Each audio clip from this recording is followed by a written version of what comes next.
Hi, everyone. Mitch from PickDogs.com here with Chris and Ron. It is week 3 of the college football season. At the end of this week, there's a good portion of the teams out there that one fourth of their regular season will already be over. We're starting to see some teams flex their muscles, some teams still trying to find their footing, but still, we've had some good games already through just 2 weeks, and I see some good games on the card this week. Chris, what do you think so far, college football 2024? Yeah, we've had some teams that have been fantastic, some teams that have led us to maybe walk off the cliff with them. I'm not ready to, back Florida State anytime soon. We're going to be talking about them at some point. I'm ready to still make some money. Let's get into it. How about you, Ron?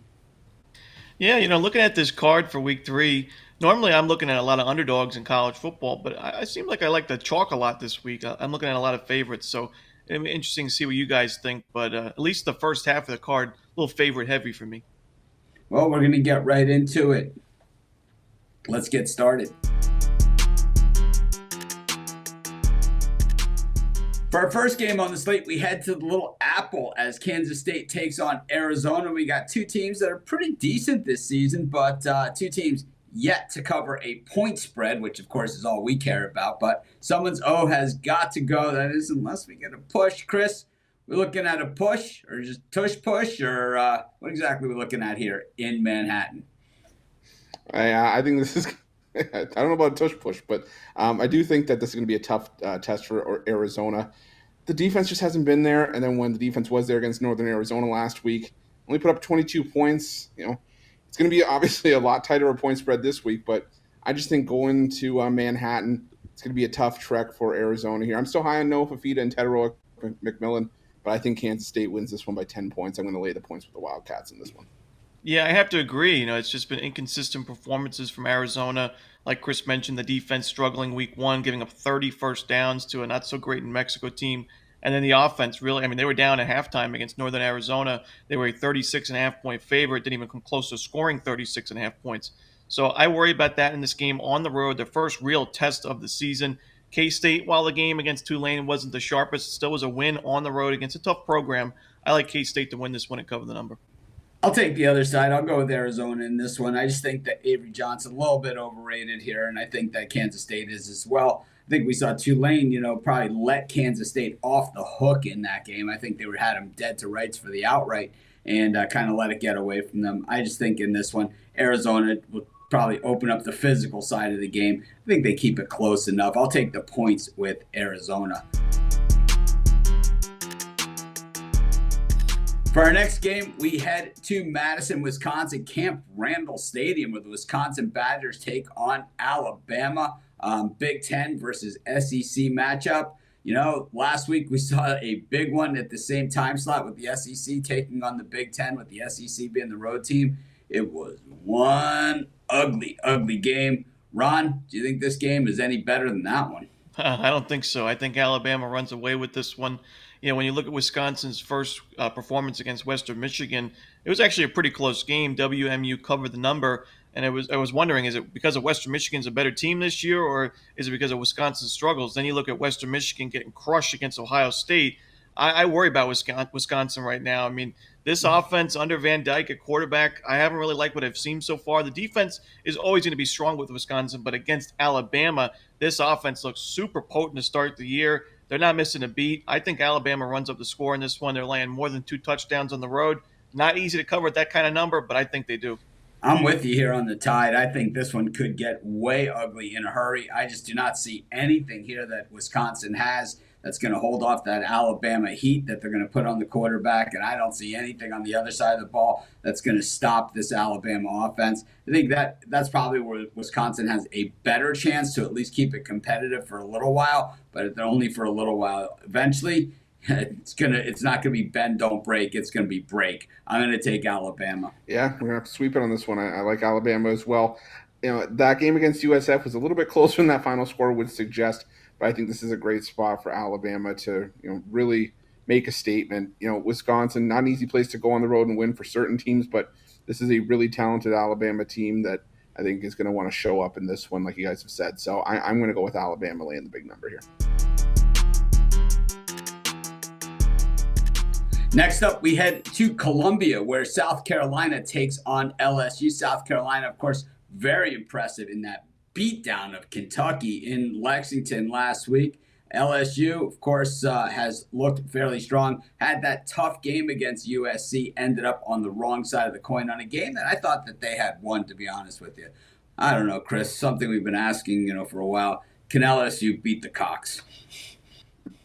I don't know. We're gonna find out if it's oh boy, there's so many ways I could take that. I'm gonna go with LSU here. I want to see. This is gonna be a good litmus test for me to see if South Carolina's performance last week was if South Carolina was really that good, or if Kentucky was really that bad. And I still haven't gotten over Lenore Sellers tripping his own running back.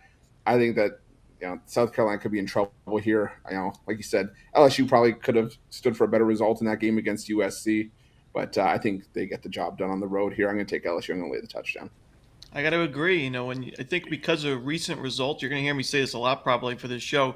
Because of recent results, we're getting a much better price with a much better team. South Carolina's coming off the blowout win at Kentucky. LSU's off to a mediocre 1-1 start. But I still think LSU is the much better team here, especially offensively.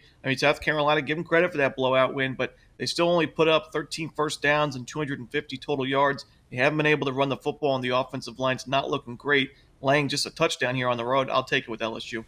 I'm going to roll the other way in this one. I'm going to take South Carolina in the points, and I'm going to sprinkle on the money line. I might do a little more than sprinkle on it. Brian Kelly just really not a tough guy head coach when it comes to hard-nosed football teams. And we saw that against USC, as you would think it would be an SEC team, but they don't look like an SEC team anymore. Brian Kelly kind of putting his mark on this LSU team, and that's really not a good thing. Shane Beamer, of course, fighting for his life at South Carolina, his coaching life. And boy, his team looked like they wanted him to stay there and be there for a long time against Kentucky. They just frustrated them defensively, really forced those turnovers. And I think they're going to do the same thing to LSU. I'm going to take the Cox. Next up, we head to Tallahassee, where Florida State is hosting Memphis, second home game in a row for Florida State after losing last week outright to Boston College, losing in Ireland to Georgia Tech, off to an 0-2 start after an undefeated regular season last year. Mike Norvell's gone from, fighting for a playoff spot and arguing to be in the playoff to obviously maybe even going onto the hot seat. They don't take losing all that kindly in Tallahassee. Meanwhile, Memphis off to a 2-0 start. Florida State, both their opponents were ACC opponents. Now they head to the AAC. Are they going to be good enough to beat an AAC team, Ron? I think they will, and I think this is another situation where we're getting a good number because of Florida State's struggles. It's been ugly, no doubt about it. The quarterback play has been the biggest problem for Florida State, but I still think this is one of the better defensive teams in the country. I still believe in this offensive line to get going here, run the football much better. And Memphis, they're off to a great start, but they haven't been tested yet. North Alabama and Troy, and this is a down year for Troy. Now on the road, I think Florida State laying anything less than double digits is a value there. Give me Florida State laying the points. I didn't love the way that Memphis played last week. And it's tough to say that about a team that scored that many points. But the thing is, they also had their struggles. They ran the ball very, very effectively. They did not pass the ball all that well. They also had 7 penalties against them, which playing at Doak Campbell Stadium, not a really good sign because it is a tough crowd regardless. And the team starting 0-2, it doesn't mean these guys aren't going to show up. I think the Knowles show up, and I think we're getting pretty good value on him here. Probably not rushing to the window because, we've seen the Florida State hasn't really shown us anything inspiring. But I'll tell you, keeping it less than a touchdown here, it seems like they're begging you to take Florida State. They don't have to beg me too much. I'll take the Knowles. Yeah, I'm going to go the other way on this one. I'm going to take Memphis. We talk about when's a team maybe going to hit the bottom of the market. I think Florida State's going to be a bottomless pit until they make the switch from DJU. There's no back in Florida State for me. Seth Hennigan, one of the better quarterbacks in the AAC. He can lead this Memphis offense up and down the field. I think Memphis is going to be able to compete here. We saw them, compete against tough teams last year. Lost to Missouri on a neutral field. Beat Boise State, beat Iowa State in the bowl game. Tough Iowa State defense. So I'm going to take the points here with Memphis. Fade Florida State until further notice.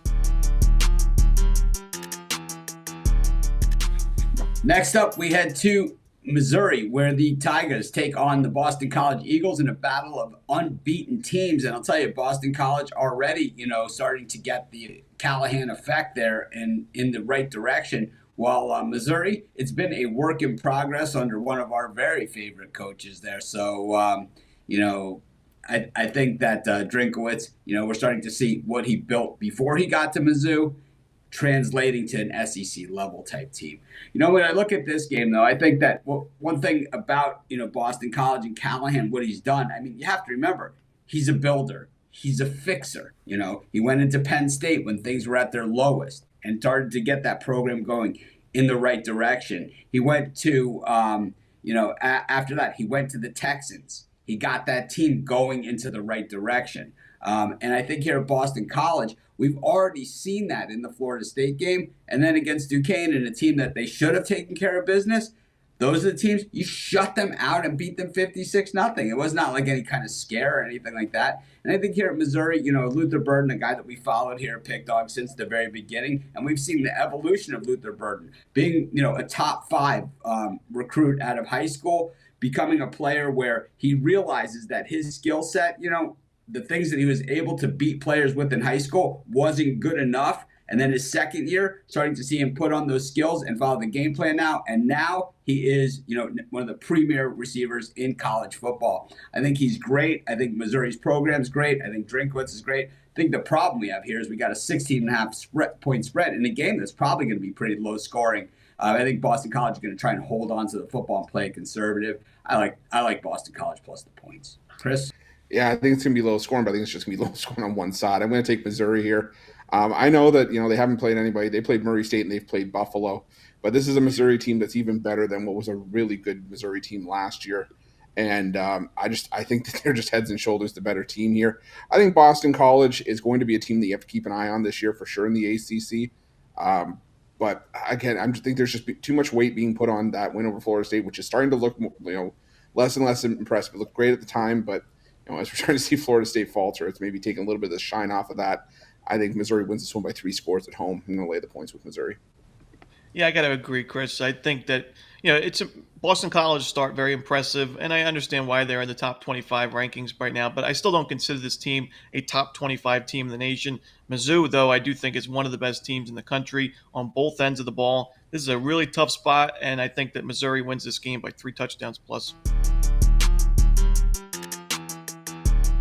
Next up, we head to the Civil War. We head to Oregon State, where Oregon State hosts Oregon. A few years ago, they talked about ending this series as it just became a little bit too much. But we go to Corvallis, where, Oregon State has been very, very tough over the years. And, of course, Oregon, while they are 2-0 to start the season, they are 0-2 against the number. Chris, Dylan Gabriel, all fluff, or is this the game we start to see the Heisman candidate? I think this could be a game where you see the Heisman candidate, but I still think it's still too many points for a rivalry game. The home team has covered the point spread in each of the last 4 meetings between these two teams. Now, granted, Oregon State may have had better quarterback play in recent years, but I still think this is a Beavers team that's going to show up. They're going to take, this is, like you said, Civil War. This is a rivalry game every year. And I think Oregon State, for not being in the aligned conference anymore, they're going to want to take any cracks that they can get at their rival. So I'm going to take Oregon State. I'm going to take the points. This one's sitting around 16.5 at the time we're doing the show. I think this one's a 2-touchdown game at most. So give me Oregon State in the points. For me, this is another game where we just see getting a great price with Oregon because of their miserable start against the spread. They played some close games that shouldn't be close, but I still think Oregon is a much better team. This line opened up at around 20.5 points before the Saturday games. After we saw Oregon only beat Boise by 3, the line now crashes to 16.5. I just think it's too much of a line move. Oregon State, very tough place. Research, very tough place to play. Like Chris mentioned, the home team's done very well against the number recently, but I still think this is a down year for Oregon State. I don't think they're anywhere near as talented as they were on both ends of the ball this season. So I got to roll the Ducks here. I think this is going to be a statement win.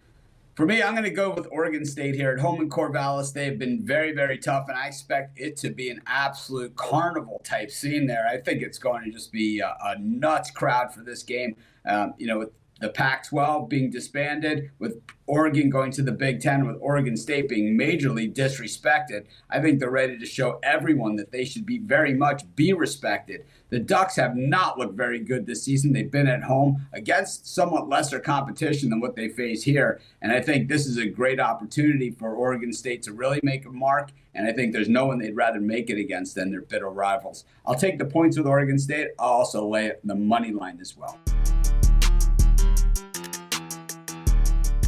For our next game, we head to Norman, Oklahoma, where the Sooners take on Tulane. Tulane looked good against Kansas State last week, but not good enough. And Oklahoma, well, soft competition. This program was built on that. And we'll see if playing in a, what's seen as a lighter but good opponent has any bearing on that. What we're seeing here, when I look at this game, is a point spread south of 2 touchdowns, which for Oklahoma against a non-power 4 team, really kind of just tells you almost everything you need to know, where the books are looking for action on Oklahoma. Not something that we normally see from them. I mean, normally Oklahoma has the giant point spreads, and we've seen that already this season. I think Tulane is a tough team, and I think what they're going to do is it's going to send a little message. I think they played as equally as tough team, if not better team last week, playing Kansas State. To me, Oklahoma usually does fall early in the season in games like this. I think this is one of those spots. I like Tulane plus the points. And once again, might be in my money line parlay with Oregon State and some of these others. Chris? Yeah, I'm with you on the points with Tulane here. I think a big thing in this game is going to be third down efficiency. And Oklahoma this season through 2 games against Temple and Houston, 2 teams that aren't expected to do much of anything this year. Oklahoma's gone 5 for 26 on third down. Tulane's allowed just 20% conversion rates on third downs this season. So I think that there was some signs of life for Tulane against Kansas State, even though they did lose that lead and end up losing to the Wildcats. But this Tulane team I'm high on. I think John Sumrall's got bright future ahead in Tulane. So I'm going to go with the Green Wave and the points in this one. I'm looking at the total in this game. Oklahoma's offense has not been off to a great start. Less than 400 total yards against Temple, less than 300 against Houston. But the defense has shown up. Great run defense for Oklahoma to start the season. 8 sacks already as well, and they're forcing plenty of turnovers. So I like this Sooners defense. I also think Tulane's defense, we got to remember last year, big improvements on the defensive side for Tulane. They struggled against the run last week against K-State, but I don't think Oklahoma's ground game is good enough or as good as K-State. So I think we see, this total opened up at 50, now down to 47.5. I still think there's value on the under that number, and I think we see a limited possession, grind out kind of game. Should be a good one, but give me the under. Next up, we head to West Lafayette, Indiana, where Purdue takes on Notre Dame in a regional rivalry game. These teams play each other, of course, every year. And, just seeing that Notre Dame has gone on some pretty big runs in this series. I'm not really sure what Purdue really brings to the table this year. Notre Dame coming off of that loss to Northern Illinois. I think we all had Northern Illinois plus the points on last week's show. We'll see if Purdue also has upset in mind. Ron? Yeah, I think they might. I've talked a lot about this show, getting teams at good prices because of some recent results. And Notre Dame coming off the big upset loss, you'd think, the line opened up at 16. Now it's down to 10. Maybe some good line value there. For me, it's not enough. I still just don't want to lay this many points with a team's offense I do not trust in Notre Dame's on the road. Purdue, they weren't tested in their first game against Indiana State, but they still look pretty good in a 49-0 blowout. I think Hudson Card's a solid quarterback option for Purdue, and I think they're going to be able to move the ball enough to cover the spread, if not win the game outright. I thought Texas A&M was way overrated, and I wasn't surprised at all when Notre Dame beat them outright. That was my play of the day that day, and then we came back, and last week we saw Northern Illinois beat them outright, which I was a little surprised that they beat them outright, but probably not as surprised as a lot of people out there. For me, Purdue is a team that we just have never seen, at least not recently, fulfill the potential. And, while, Card certainly is okay, I don't think he's really good enough. I could see Notre Dame coming out here and just absolutely blasting Purdue in this one. I'm going to take the Irish and lay the points, not rush into the window in this one. Yeah, I'm going to take a shot on Purdue and the points here. Riley Leonard, the story about Riley Leonard over the course of his career, though, has been that he struggles more on the road. Completion percentage drops about 12% compared to his career numbers at home. And I think this is just going to be a tough test. I think this is a game where Notre Dame probably wins, but I could see Purdue, sticking around and maybe losing this one by 4 to 7 points. So I'm going to take the points with the Boilermakers in this one. Next up, we head to the Swamp in Gainesville, where the Florida Gators are taking on the Texas A&M Aggies. Two teams off to somewhat disappointing starts, losing their openers and out-of-conference games. Both of them were at home in those games, and both those games Florida wasn't favored. They were a mild dog, but you wouldn't know that they were such a mild dog by the way that Cam Ward had a field day on them. And meanwhile, Texas A&M, a team that has disappointed regularly. I think when we look at this particular game, I think Florida probably getting underestimated. This is still a very, very talented team. And, you have a young quarterback in there who wasn't really seen as he was going to be the central figure here. Of course, in college, they all get reps, and everybody knew this guy's reputation coming in. But I think the more time he gets playing in that Gator offense, the more comfortable he's going to get. And the more comfortable he gets, the more likely he is to start making plays. Florida has some heavy hitters, and even in that game against Miami, we saw them make some big runs. I think Florida avoids the penalties here. I think they win it outright in the Swamp. Yeah, I'm with you. I'm taking Florida with a sprinkle on Florida money line as well. I'm just not a fan of the quarterback situation with Texas A&M. I'm not a Connor Weigman fan. I think Florida, the Swamp, tough place to go on the road and compete for any team, even in the SEC. And I think at the absolute worst, I think this is a field goal game if Florida doesn't win it outright. So give me the Gators in the Swamp. Yeah, for me, I think there's two keys in this game for the Gators, one on each side of the ball. The defensive side, they got to be able to stop the run, and they were able to do so against Samford, but that's an FCS opponent. A&M ran the ball very well last week, and even in spots against Notre Dame in week one. If A&M's able to get their ground game going, it's going to be a tough day for Florida defensively. But if Florida can stop the run and force Weigman to beat him through the air, I don't think Weigman can do it. I mean, we saw against Notre Dame, it was a miserable performance, 12 of 30 passing for 100 yards. If the Gators can force third down and long opportunities for Texas A&M, I think the Gators defense gets off the field.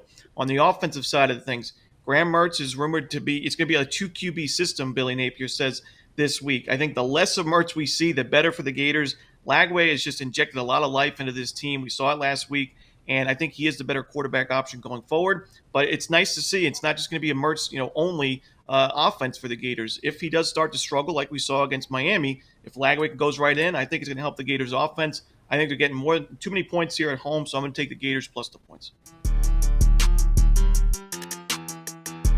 Next up, we head to Washington, where the Huskies taking on the Cougars in an early version of the Apple Cup. This is a game normally played on that Friday after Thanksgiving, but because the Pac-12 going away, Washington moving to the Big Ten, and Washington State moving, absolutely nowhere. They're independent now. This is when they could play the game. I'd way rather see it here in September than not see it at all. And I think we're going to see something special once again, Chris. How about you? Yeah, this is one of my favorite games to tune into every single year, but it's still been Washington dominance over the last few years in this game. I see no different. Didn't like what I saw from Washington State, even in the win against Texas Tech. Just not a fan of the quarterback play with Wazoo. I like Will Rogers. I like him in this Jedd Fisch offense. We saw what Jedd Fisch did in Arizona, taking the other Wildcats to be one of the best teams in the Pac-12 last year. And I think that Washington can win this one by a touchdown. Like I said, you look at Washington; they've won 9 of the last 10 meetings. They're 7-2 against the spread in the last 9 meetings as well. I'm going to go with the Huskies in this one. Yeah, for me, I'm looking at the over. And when you look at Washington State's offense to start the year, scoring plenty of points, running the ball very well. The offensive line play's been there. The defensive side, though, not so great, giving up a lot of yards on the ground and through the air. I think Washington, in that game against Eastern Michigan, at the beginning of that game, their offense was really struggling, but they really found the answer late in the second quarter and the rest of the game. They were scoring on big plays the rest of the way, and they put up 500 yards by the end of it. I think Rodgers has a big game in this one, but that Washington defense, not as stout as we're used to seeing. I think Wazoo's going to be able to chip in some points as well. I think this could be a back-and-forth offensive showdown. Give me the over. This line, the total is way too low. I like Washington State in this one plus the points. I think what we have here is going to be a competitive game. I think Washington is a little bit underrated this season. But I think Washington State is very, very underrated this season. I think they're going to play hard, and that's what they do in these games. The home team certainly has had their way in this one for a while, but I think that in this one, the Cougars just too much to play for. Once again, there's no way there's no better way to motivate a team or a person or anything than to disrespect them. And I got to feel the Cougs feel very disrespected. They're going to be out to prove a point. I'm going to take Washington State.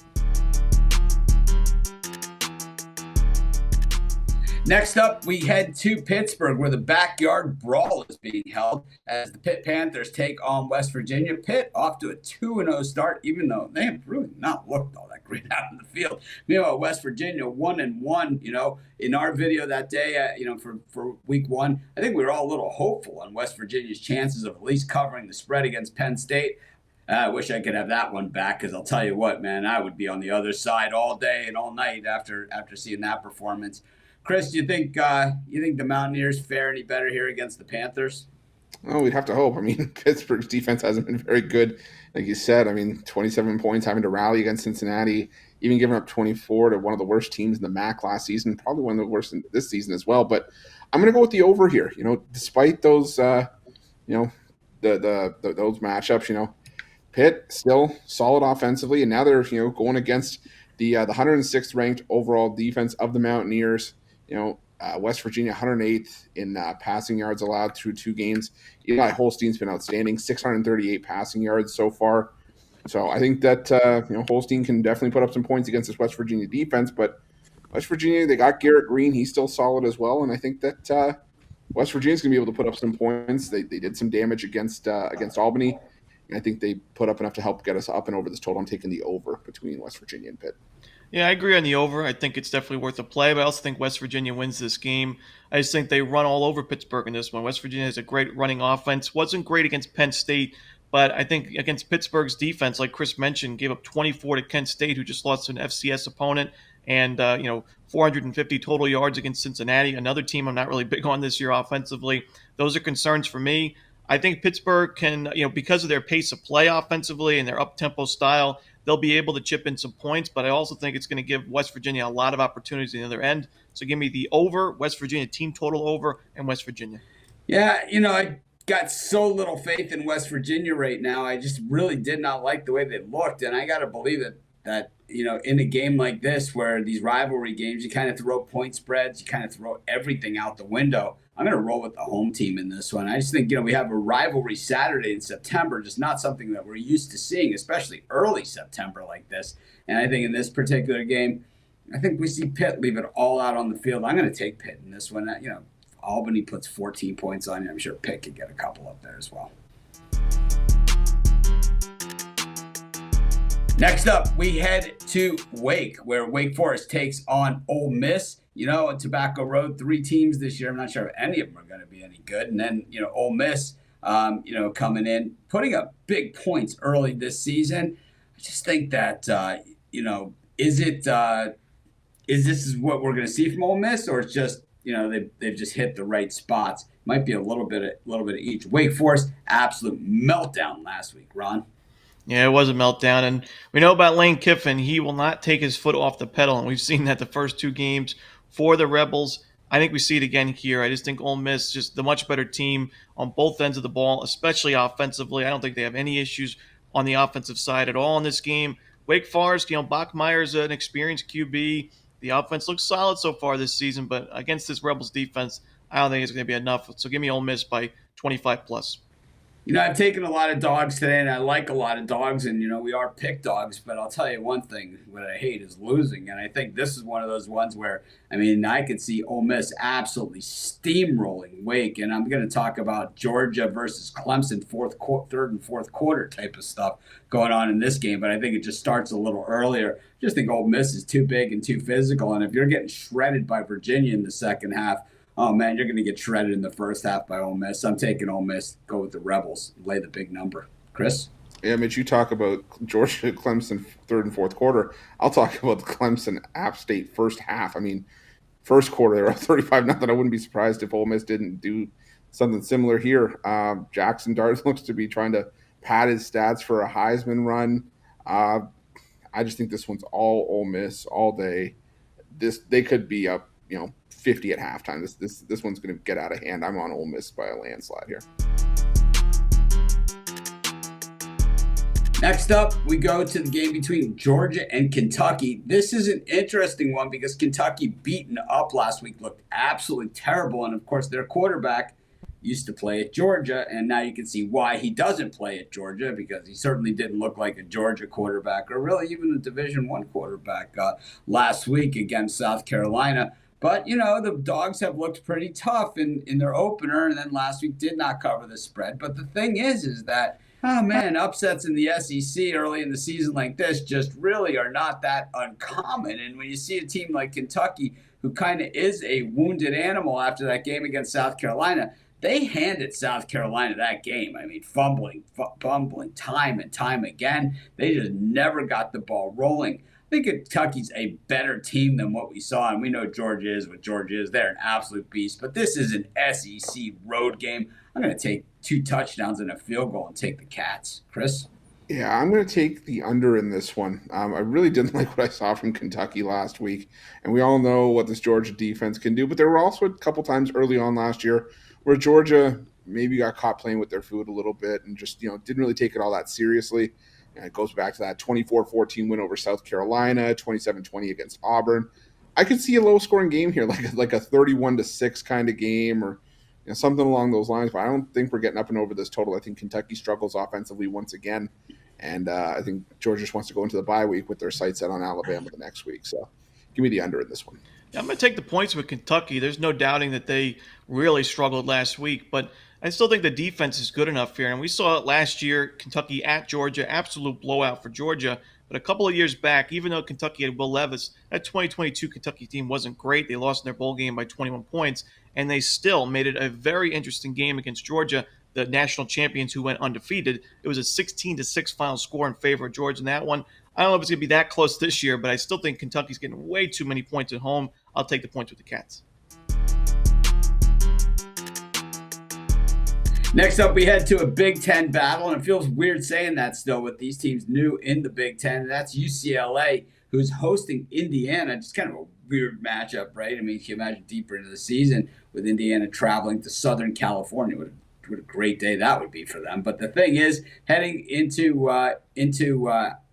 LA here in September, the Hoosiers off to a 2-0 start, but really light competition coming in, beating Western Illinois 77-3 last week, and FIU earlier game 31-7, which they were 26-point favorites in that thing.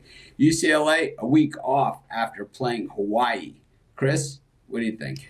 Yeah, this Indiana team is a team I'm high on for this year. I like their quarterback play with Curtis Rourke taking over in Bloomington.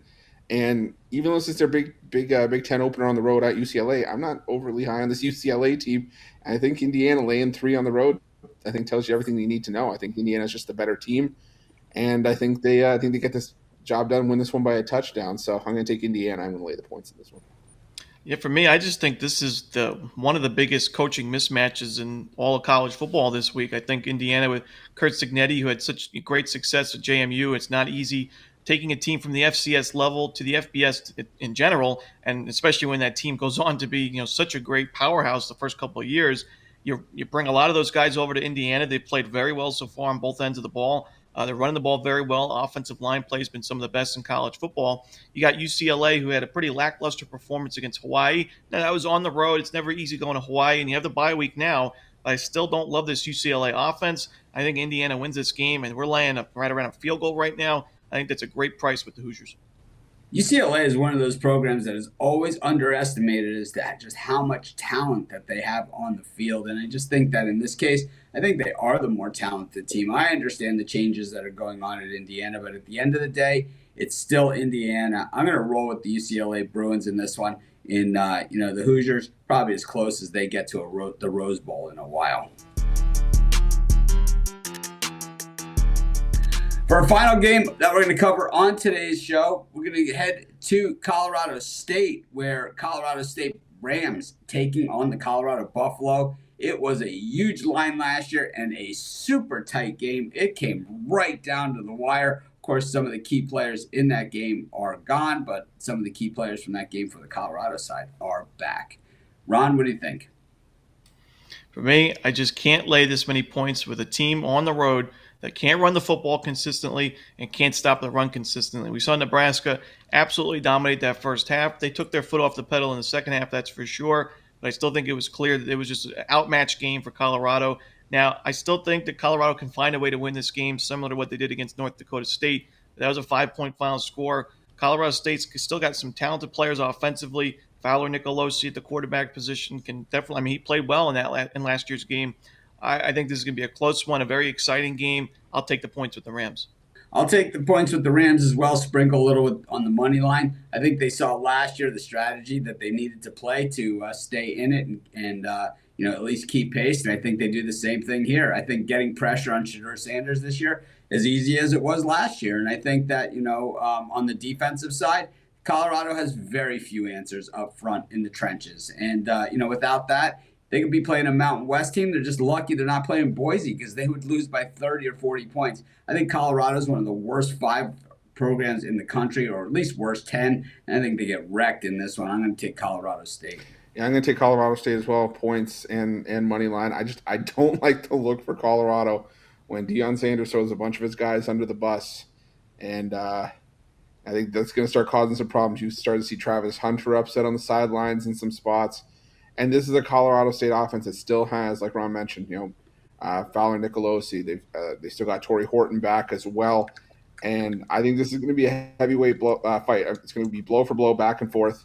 I could see this one coming down to, the final possession of the game. Wouldn't be surprised if we were at the point in overtime where they were trading 2-point conversions. So I'm going to take the points with the Colorado State Rams.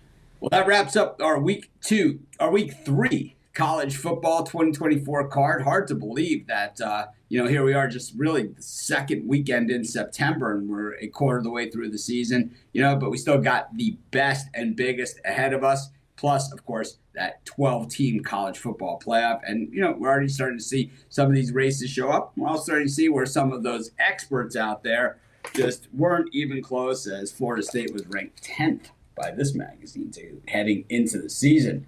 Maybe 10th in the ACC. Anyways, Chris and Ron, thanks. It's been a pleasure. And, of course, we'll be back next week with Week 4 college football action here at Pick Dogs.